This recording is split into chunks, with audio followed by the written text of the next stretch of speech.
Hi, and welcome everybody to TNM Unplug, another exciting, interesting podcast to enrich your life, your leadership, your coaching, and overall quality of who you are and why you're here on this wonderful earth.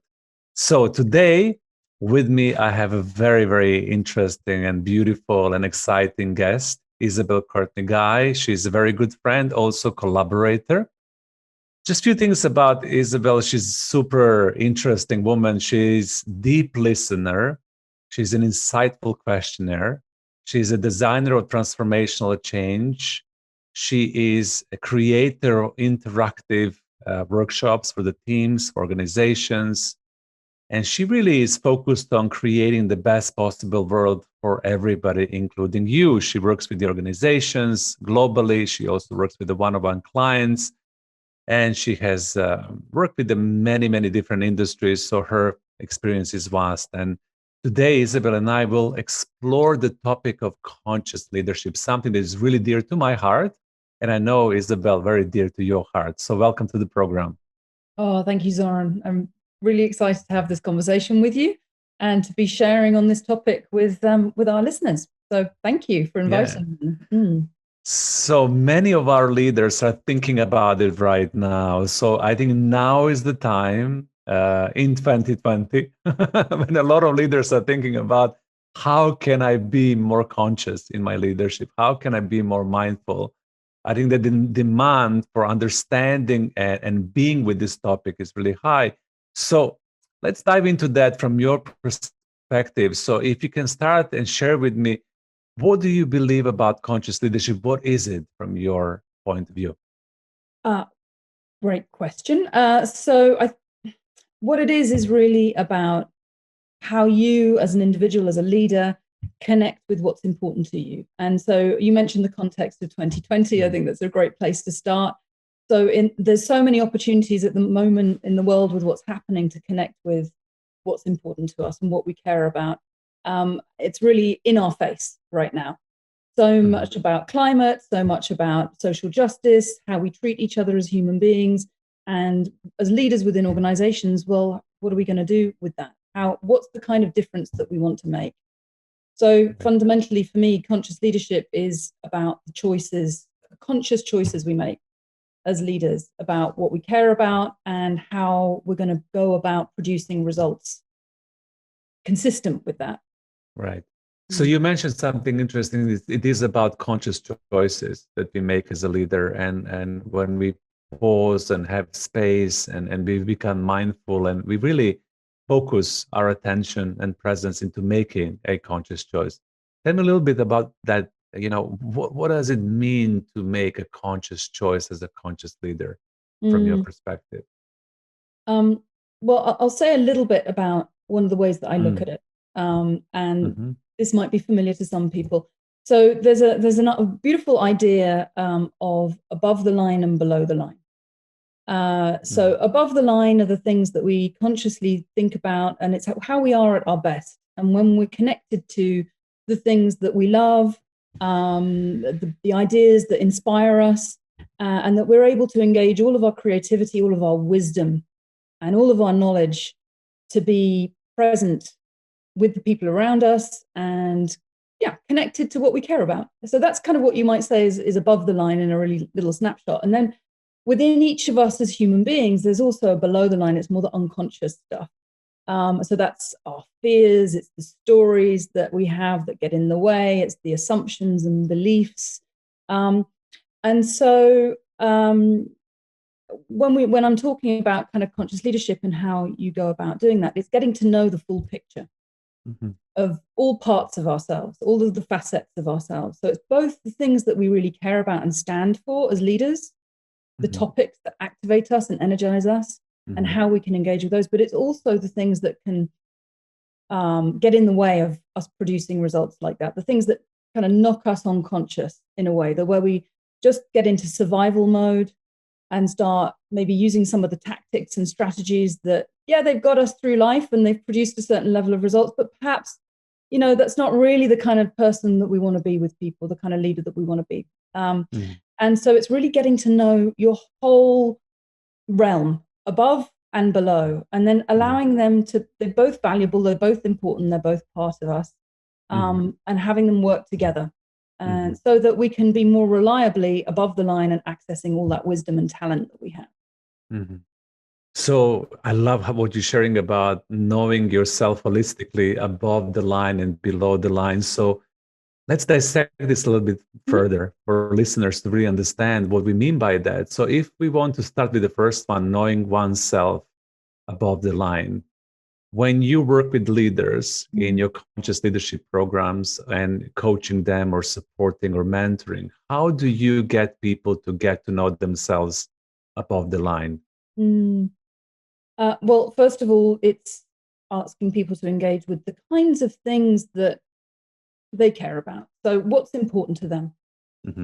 So really, it's a process of maybe telling some stories about some things in their life which have inspired them, the times in their life when actually they've been really upset or sad about things, the times when they've noticed they've stood up and fought for something or wanted to fight for something. Maybe they didn't have the courage in that moment, but they noticed that that was something that really impacted them greatly. And at the moment in this world, it's quite easy to do. It's really asking people, the things that are going on around you, what are the things that actually inspire you to make a difference? So it's I like to think of that part above the line of really having people engage with, it's a bit like an anchor. It's their anchor into the above the line. The thing that if they really think about it, it's what moves them and calls them to action. That's the first piece that we would do together, is to really spend some time in that inquiry. So what moves you, what calls you into the action, what inspires you, what drives you? So I'm guessing you're connecting to their core values, understanding their passions, understanding who they are as a human being. What are their core strengths, correct?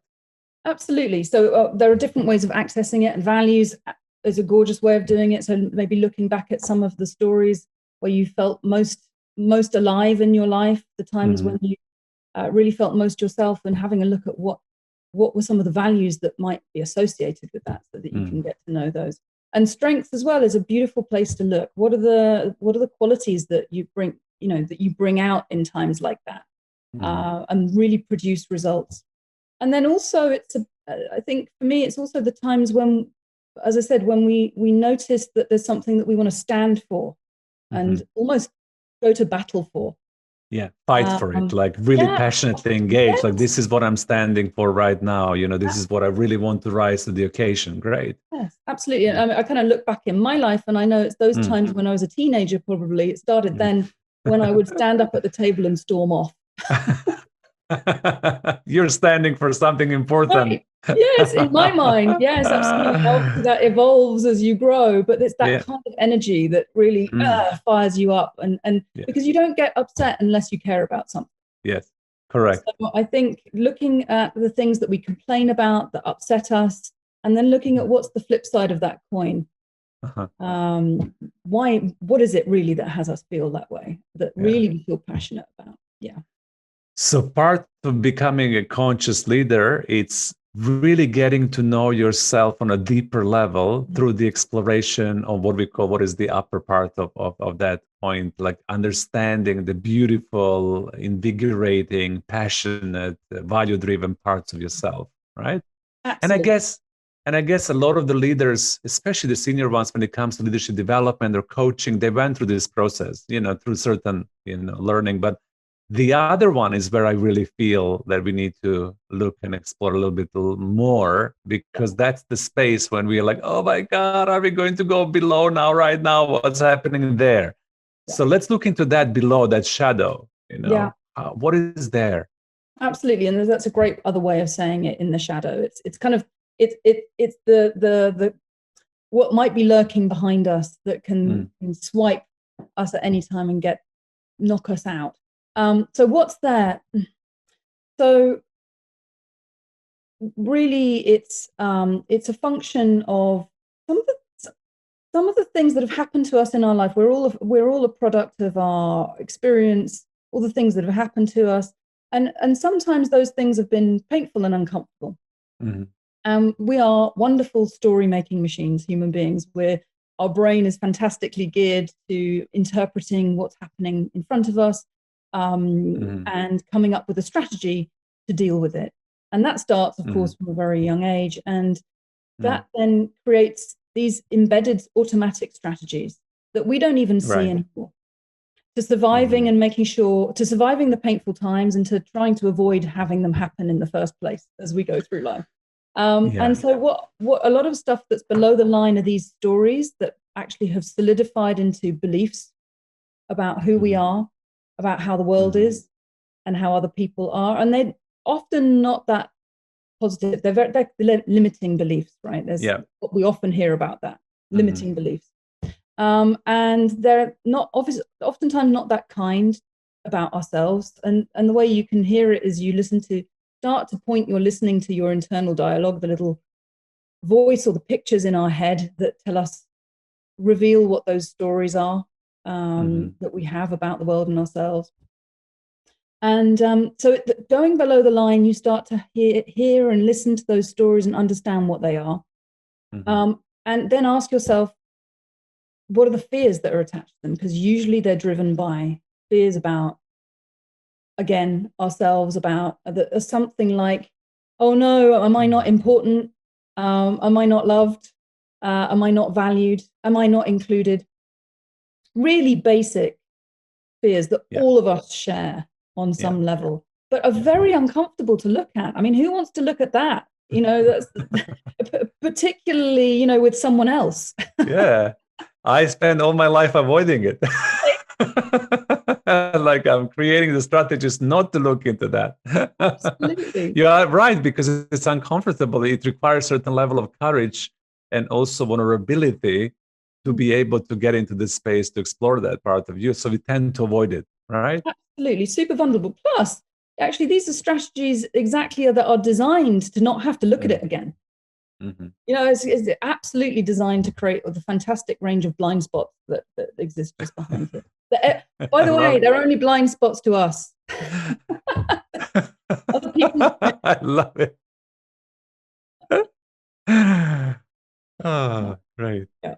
And so it's very interesting, the work I'm constantly doing within myself, by the way. So just to make super clear, the reason that I'm passionate about this has been my own journey of discovery, of the adventure of discovering my own above and below. And the good news is that it can be a lot of humor in the process, right? That we're just kind of accessing right now. We're laughing, and it is because we're all human. We all have it, and when you start to look at it, and actually this is a great access to be able to look at it, is to think, actually it's kind of funny. It's not that significant, really. This is just stuff. It's not who we really are. People who know me really well, and I have a very close friend who is an expert in shadow, and most of the time when he calls my shadows, I keep on laughing. I say, I don't have any. And he always laughs. He says, you have a lot. I said, no, I don't have any. I'm not even ready to look into that. But I've learned, to observe myself like you, throughout my life journey, that I need to give it attention and space. And if I'm not, then I'm completely ignorant and on part of myself actually that needs a lot of attention to be able to be transformed into something positive, so that I can in turn be more powerful individual and therefore more inspiring leader. Absolutely. So for the leaders who are listening to this, how do you think they can go about into opening up a little bit more into looking into that shadow part of themselves? What will be certain few steps, and then what will be the benefit for them if they decide to engage in that activity? So the first few steps, again, I'm going to reiterate it because I believe it's super important, is actually to really, really anchor yourself in your above the line.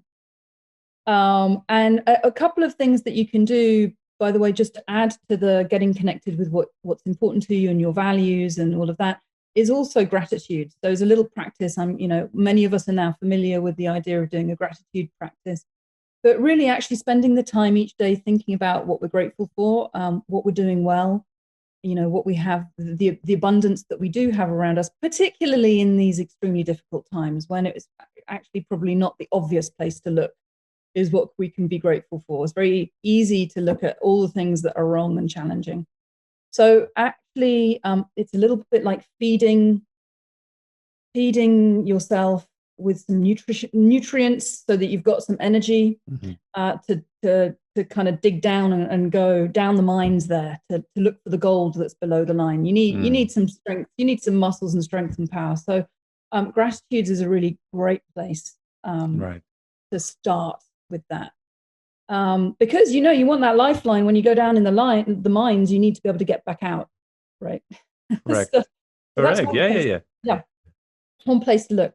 Another place is you mentioned it in that self-observation. So each day, notice, maybe at the end of the day, do a little bit of a recap of, were there any times where maybe I got a little irritated, frustrated, maybe actually more than that, you got angry. You experienced moments in the day, particularly in interactions with others, where you weren't your best self. It's probably you didn't show up in the way that if you'd really thought about it and chosen to, you would have done. So anything that's kind of off kilter from who you say you are in the world and who you want to be, who you would like to be counted on for. And so that's a pretty good kind of like flag to look at a time where you went unconscious. So it's really looking for specific moments where you were unconscious. And one way of saying that is when you got triggered.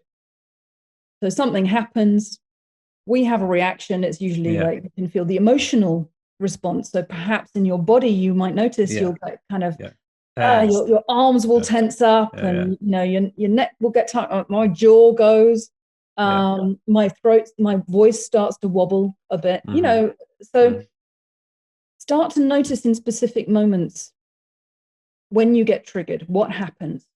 And as I've just mentioned, the body sensations, what does your body do in that moment? Our body is the most fantastic resource for getting to know ourselves in this area. And there's a particular reason why I'm saying that is because we tend to get, the reason we don't like looking at this stuff is we have a shame response to it. Right? We should all be lovely creatures of light and positivity, right? All the time. And if you're not, we're really, really deeply shy and shameful because we're not, right? You are not that. You should be deeply ashamed. No, right? So, but that's we're taught that. And that's why it's all this stuff, these feelings, these emotions that are more uncomfortable live below the line. Because we're trying to hide them from ourselves and others. So, and our body is a brilliant, brilliant instrument that actually shows us a path to feeling them, but without any value judgment, no shame. They're just body sensations. Your shoulders are tight. Right. Is that something to be ashamed of? No. But it's exactly the same thing as our emotion. It's the physical manifestation of them. So it really requires us, before you continue, that one of the beautiful things in Above the Line, it calls you to be more in relationship with your body and to sense your body, to cultivate, an ability to notice, to observe how is your body in a different situation, which is something that we all need to practice more, correct? Absolutely. And, what I've noticed is that we're just not equipped with the language to do it so much of the time. So, you probably experienced one of the first things that if you're training and coaching clients on things like values or ontological, so the ways of being and things like that, one of the first places to start is with actually sharing some language around it, because we're not taught that language. We're taught the language of doing, action. We're not taught the language of physical sensation and being and values. So it's the same with physical sensations. How do you describe that? Most people have no clue. Certainly when I began this journey, I didn't have any language for it. And I was very lucky. I had some great teachers who said, okay, here are some places to look. Location. So like actually, which is the bit of your part of your body where you can feel something? Seems obvious, right? But actually, it takes a moment to scan your body and say, oh, okay, so I can feel my ears. They feel hot. So, okay, ear location, maybe even just your right ear. And then there's temperature, so there's heat, there's texture. It could be kind of crunchy or tingly or swirly. Speed, fast. So there is language. It starts with that, and language is a powerful thing to calm the mind when you associate it with body sensation. So the above the line of getting to know yourself, one of the most important things that we really want to highlight in this podcast, it's know yourself and get in relationship with your physical sensation to be able to understand your responses. Because when somebody is triggering you, and when you have uncomfortable reaction, your body will react, even if you're trying to hide it. But also allow yourself to understand that we all have something been below the line, and there is no need for us to hide it or be ashamed of it or feel any kind of guilt attached, any value judgment to it, because this is just part of us being human. And it all comes from a conditioning. It comes from how we've been taught to relate to ourselves and to the world, and what kind of role do we need to play. So that space, it's important, as you said, to understand yourself above the line in order for you to be able to dive into the shadow, in order for you to be able to go deeper and find that gold that will serve as a transformational catalyst in your life. Exactly. And I'll say this another point, which I think connects to leadership really. So one of the reasons I believe that's really important for leaders to do this is because the reason that we have this stuff below the line, and we might not, that when something triggers us, we try and hide it, is because we have lots of experience of people getting upset or being triggered around us, and ourselves getting triggered and being hurtful. So when you're communicating and sharing that trigger, we're not very skillful at doing it. So we actually end up throwing a lot of charge, emotional charge, and kind of, unpleasantness at other people. So of course that doesn't feel good. We're social animals.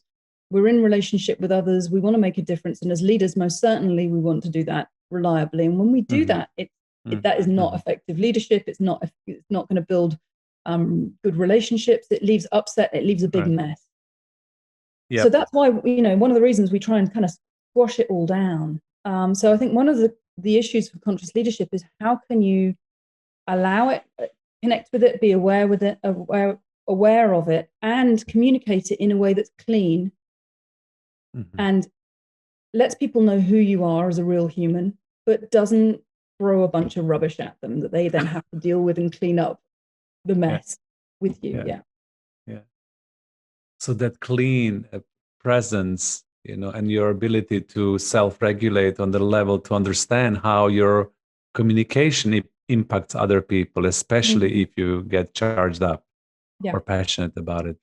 So I think that emotional intelligence comes into my mind here, being able to self-regulate, being able to know your triggers, your buttons, basically. And then when you see them or experience them, that part of your consciousness will be there to say, okay, breathe into this. This is your trigger. That, this is something that you will react on. How can you respond right now so that your team, the colleagues, partners can receive you in a completely different way? Yeah, absolutely. And it kind of links the neuroscience, thinking about actually knowing about, okay, so I know I'm triggered, I'm having an emotional response. How can I help my brain calm down so that I can get back above the line and use all of that wisdom and resources, and remember why I care about this relationship? Because that's the first thing that goes out of the window when we're triggered. Is we totally forget what's actually important to us. We get very attached to winning the situation and surviving what's happening. So absolutely, that emotional self-regulation and emotional intelligence is completely connected to this. Getting to know yourself so well so that you can then choose the appropriate strategy for getting back above the line. Yeah. And that neurology of the brain, would you like to share anything more to that? Because I Yeah. think that's important, and people, usually love hearing about wiring and how we are wired and how do we prevent us being an autopilot, because simply we are wired like that. It's just we go, like, whoop. Anything you would love to share on that? Yeah, absolutely. And for sure, there's another way of looking at this is getting to know your operating system and being able to kind of upgrade and debug reliably. So essentially it's around safety. So our brain is geared to be looking out for situations where we're unsafe, where we are in danger. And our amygdala, which is the oldest part of our brain, often called the kind of reptile part of our brain, is incredibly fast. Very, very, very, acutely observant. Its attention is out looking for danger all the time. And really, for us modern human beings, what that means is danger to our sense of self, our ego, those things that I mentioned earlier, those core fears about whether we're included, whether we're perceived as important, whether we're loved. That's what it's on the lookout for. Signals that we are not loved, that we're not included, and that we're not important. Or valuable. And so as soon as, that's why we get triggered so much in relationship. And by the way, why relationships are such a beautiful place to learn and grow, because, there's so many opportunities. Someone says something, we're looking out for ways in which, we might not be safe in that way. We're looking out for it. So when that happens, we decide we're not safe. That's what we might call a trigger. And then we'll have an associated emotional response from the limbic part of our brain, which is the mammal part. And that is very fast again, very powerful. Some people call it like a chimp. And it's there to protect us. It's there to do a job. And that can look like fight, flight, or freeze. And that might depend on the situation. But what we need to know is that when that's happened, when that's activated, the amygdala and the limbic brain have activated, then the frontal part of our brain, which is our human being part with the wisdom and the creativity and the ability to think, which is much slower, gets shut down. So if you ever try, we all know this, if you ever try and rationally discuss something with someone who's angry and, discuss perhaps another way of looking at things, they can't. We can't. I can't. Yeah, I can't either. There is no way I can do that. And so I need to wait for those parts of my brain that I need my chimp to calm down and my amygdala to decide it's okay, it's safe, and to kind of calm down again, and to breathe. Breathing is a great way to help us access that. And remember who we are, and then we can use this brilliant part of our brain. So essentially, when we're below the line, it's because our amygdala has said danger, and our limbic part of the brain has said, hey, okay, I'm going to rescue us. Here I am. Here I am. Ready for action. Who am I going to beat up now? Or I better run and hide. Or freeze. Stop. Right, Yeah. Exactly. Yeah. So really, actually, ideally is how can you set yourself up so you feel safe ahead of time, so that your amygdala, your reptile, and your chimp don't get activated in the first place. That's why psychological safety is a really powerful idea. It's talked a lot about in organizations. How do you create psychological safety as a leader? Well, it's to stop why do you want to do that? It's because you want to stop everyone around you going below the line and being triggered and being run by their fears and having lots of chimps running around. Yeah. We can record a special podcast on psychological safety, because that's a topic to unfold and really relevant and important.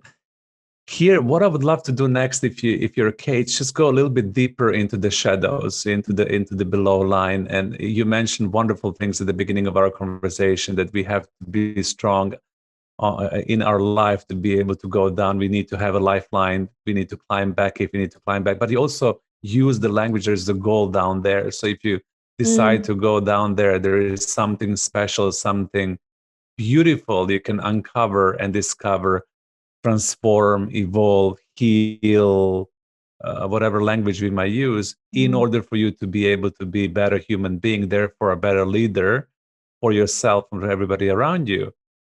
So when we take people into the journey below the line and inspire them to go there, how would you do this? What would you say to people to summon enough courage to say, okay, I'm ready for this exploration?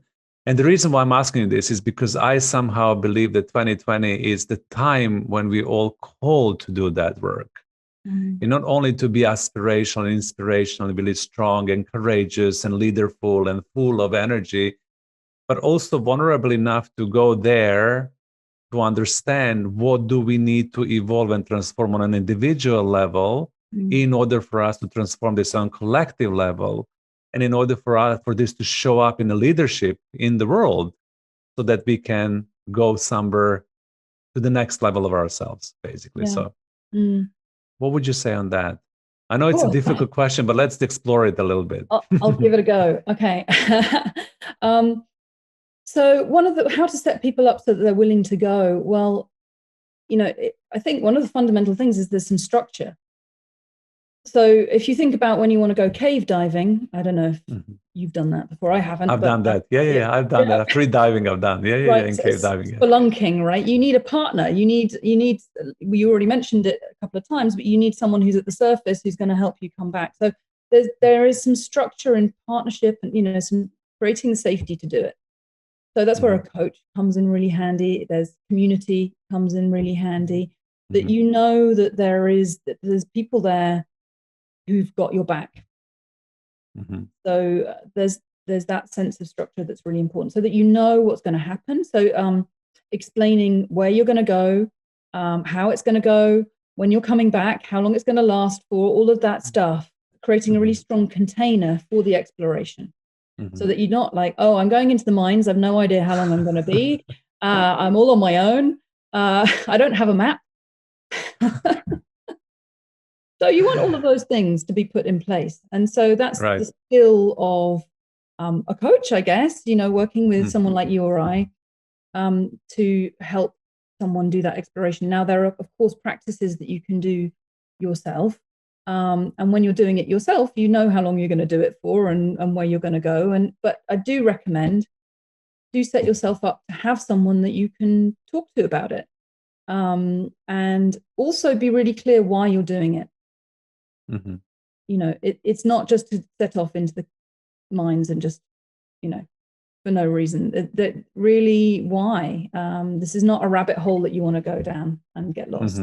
There is a purpose. There is the deliberate action. Yeah, absolutely a purpose. And I think it's and it's about really how resilience. So it's how can you be more resilient in life, produce the results that you want. I mean, just kind of coming back to that. Why would you want to do this? Well, because you want to show up reliably. You want to be, you want people to count on you to show up in particular ways and to produce results consistent with what you care about. That's why you're going to go down and look for the gold and bring it back up. Yeah. So I think you also asked me what kind of gold, I think. Yeah. What is it? What is it there? Well, one of the areas I encourage clients to look at is their fears. Yeah. And oftentimes people will say to me, well, hang on, this doesn't feel like something that you would want to spend time looking at. What if that feels like I might get stuck with them, that I'll make them heavier, and give them significance? Well, there's the opposite ends up being true, and I'll come back to that. But first thing is that there are two kinds of fears. There are the fears that are attached to genuine signals that there is something that needs to be handled.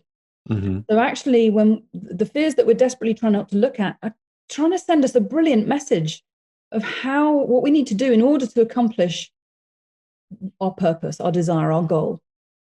And by the way, unless we have something that we really want to do, we don't have any fear around it. So if you've got some fears, it's because there are also a pathway to what you really want. So there's, that's also the gold, is you go and excavate the fears. You might discover some things that you really care about that you hadn't really had the courage to look at. because they were so tied to the fears. Yeah. And see, as we saw tight, exactly. And see fear as a teacher, because as you said, sometimes the fear is pointing you into the direction where you need to go to be able to overcome it, to be able to understand it and transcend it and integrate it.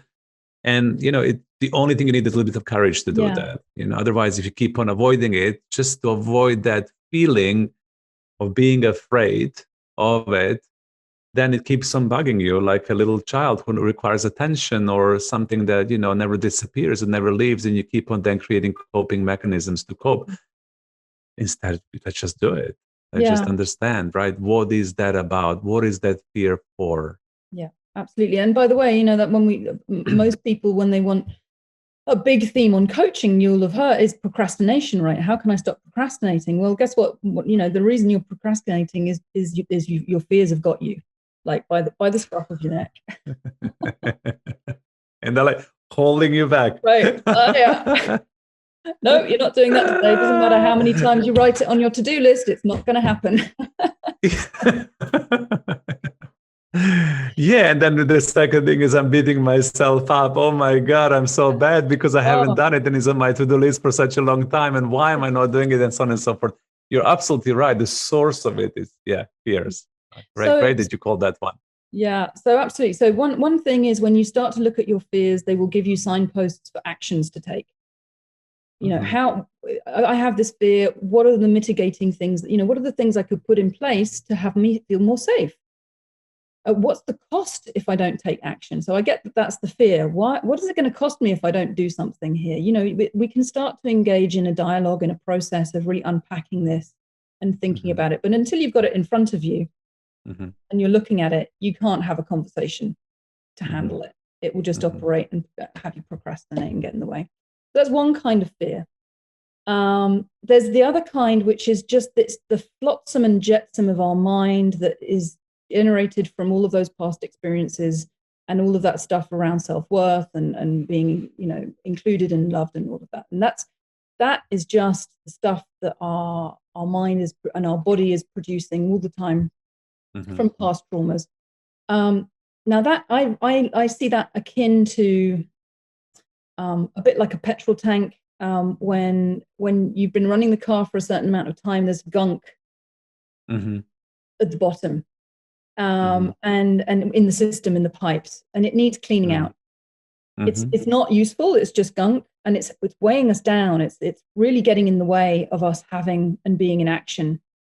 And what happens is, when you start to look at them, and there's a practice that I do called fear inventory, which is just writing down all of that gunk. It's journaling out all of the rubbish gunk that comes out and tearing it up afterwards. And it's just a way of emptying out that tank. And then you feel there's a sense of lightness and freedom, and you can breathe. Yeah.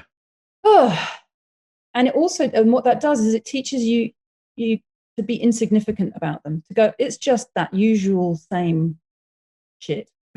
It's just that. Pardon my language, but it's that. That's exactly, no, don't even pardon your language. That's exactly what it is, and we have to call it what it is, and letting go of that. It's what we need to do. Correct. Yeah. And then under that is the gold. So that you could say that that's the stuff that is encasing the nuggets of gold, and then and that's when you're then free to take that and use it. There's the energy there. And also, it's deeply vulnerable. You're human, and you go, oh, everyone has this. Everyone, it's not special to me. It's just part of the human condition. It's no big deal. But so again, avoiding that shame spiral that you were describing with the procrastination, you just go, just the gunk in the tank. And for me, in today's world, if you put yourself in a leadership position, or if you choose to be a leader in your own life, in the small business, in the medium business, in the big organization, people are demanding to see this level of authenticity right now. Yeah. So I think it used to be that we could play those games and pretend that we are leaders who can oppress and suppress and show up differently, and not being authentic, not being in integrity, not being human in a way that you show up fully with all of your colors and strengths and weaknesses above and below the line. it used to work, but nowadays with millennials and Z generation and people who are there, I observe this through my leadership experience and coaching. People demand authenticity. They demand conscious leadership. They demand people to leaders to humanize themselves, for them to be able to inspire others to follow them, to be part of their team, even to collaborate. They don't even need to follow, to collaborate. So I think, as we said at the beginning of the podcast, now more than ever, it's important that we inspire and invite leaders to embark on that journey of becoming a conscious leaders. Absolutely. And there's a couple of things you said there, which I think is so important. It's that trust that is essential for a relationship. We can't do anything without the relationships with the people around us, to collaborate with, to lead, and all the people around us. And so if our actions are driven by fear, and again, other people can spot this. If we're making decisions or avoiding doing things, deep down, we know that people are doing, we can spot it when people are doing things from fear. We feel it. You feel it. And so that dissolves trust, and we won't follow and we won't collaborate with people we don't trust. So that relationship is critical. And the other thing that you mentioned the word integrity, and I think it absolutely corresponds with this. And that's really one of the things that I want to share with people today is this is the bedrock of all my practices, actually. I've had amazing teachers who've taught me integrity practices, and really the importance of being clear about what you're promising in the world, what, the quality of your word in the matter. What do you say you're going to do? Who do you say you're going to be being? And what are you going to be doing? And then honoring that, actually being your word and being courageous and having courageous and open conversations with people about who you are and how you feel. And when you mess up and you don't do what you say you're going to do, and you're not being who you say you're going to be being, to clean it up. And that includes the practices and the things that we need to do in order to stay clean and conscious. So it's not just our promises to others, but it's also doing the things that we know there are to do to be the best version of ourselves and to be above the line. And if we're not doing that, we lose power, we lose trust in ourselves. And then how on earth can we as leaders do all the audacious things that that are being called for in the world at the moment? There's, right? It's no small game we're playing. And so if you don't have total trust in yourself, well, of course, you're not going to be able to do bold, brave, inspiring things in your organizations as a leader. So actually, as an integrity practice, is a matter of doing what there is to do to be the best version of yourself, the most powerful leader you can be. It does take going below the line and doing this excavation work. So I'm sure that some of the leaders are embracing this and really feeling the invitation that we are sending on to them. And I think that, we're here for them as well, to support them to grow in this process and to leave them, with podcast. So to wrap up this conversation about conscious leadership, what are few practical steps or tips or tricks that you would love to leave leaders with to ponder, to think about, and also to apply? The first one is going back to the integrity piece. It's a great place. It's like cleaning your house. So write a complete list of absolutely every single thing that you have promised yourself or told yourself that you're going to do, and told others that you're going to do, and that others expect of you. Small and big, right? Like a long list. Spend, as long as you can, absolutely dumping everything down, and then check it out. Are you on time with things? Are the promises clear around them when you're going to do them? Are there things that you haven't done? And tidy it up, schedule it, take things off the list that you clear you're not going to do, and bring everything back into integrity in that, so that you're clear, you have a nice clear plan. And so that's integrity practice sort of 101. And then I would say, come back to what I said earlier about the gratitudes. Really do what you need to do to fill up your tank. Regularly write some gratitudes for what you do have, and then start to unpack your fears. So, write a list of things that you want to do and the fears that are associated with them. And then think about what are the things you could do to have yourself feel safe so that those fears are handled. So those are the three practices. Go ahead. Yeah, 3 practices. I just want to kind of validate that and say that, if you start practicing this, very quickly you will come into the space of getting to know yourself on a deeper level and really stepping in, embarking on that journey of becoming a conscious leader that the world needs nowadays. I would add that, as you know, we're offering a lot of programs when it comes to conscious leadership. One of the programs that you really you have completed in the format of masterclass, which is Conscious Leader, have had a lot of interest on a global level. So we will keep on offering those so that you can then join us and embark to the journey of becoming super conscious leaders for yourself and then for your organization as well. Yes. Absolutely. It's easier when you're doing it supported in a structure with some people like us, of course. Absolutely. Yeah, and be human enough to be vulnerable enough to be willing to do this work. And I know there is a lot of leaders now that they also need permission to saying, okay, now is the time for me to show up fully. And now is the time for me to be the leader that I want to follow, that I want to be for myself and everybody else. Well, Isabelle, thank you so much for this wonderful chat and wonderful sharing. I've learned so much from you today. Thank you for being you and for being such a wonderful light in the world. I'm sure that people benefit from this podcast. And also, we look forward to having you soon back on the show. Thank you. Oh, thanks, Zoran. It was wonderful.